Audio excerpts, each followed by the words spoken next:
دي ارخص عربيه اوتوماتيك بتقدم في مصر، سواء كانت سيدان او هاتشباك، بروتون ساجا بسعر 630 الف جنيه مع ضمان 5 سنين او 150 الف كيلو متر ايهما اقرب.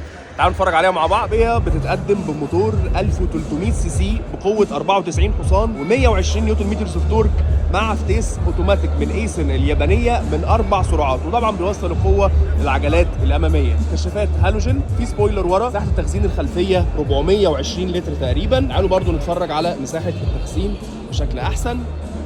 زاويه الدخول شويه صغيره، ولكن الشنطه كومبليتلي فلات زي ما انتم شايفين، فهتسمح بدخول الحمولات. مش بطاله، مش اكبر حاجه في فئتها، ولكن المساحه بتاعتها مش وحشه. جنود 15 انش من الالومنيوم، 4 مسمار. وهناخد بالنا ان العربيه تقدم بنظام معلوماتي، شاشه بمقاس 7 انش مع كمبيوتر رحلات بمقاس 4 انش، ودريكسيون اوتاره مالتي فانكشن فيها التحكم في هنا الانفوتينمنت، الصوت والاتصالات وما الى ذلك، وهنا وضعيه القياده. مساحات مش اكبر حاجه.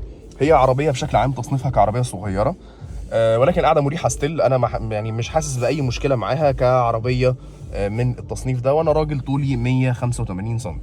زوايا الرؤيه في بلايند سبوت هنا شويه كبيره.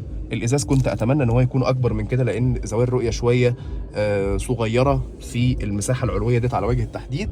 ولكن تجهيزات الامن والسلامه زي ما قلت لكم، ABS و ABD وبريك اسيست مع 2 اير باجز للسواق والراكب الامامي.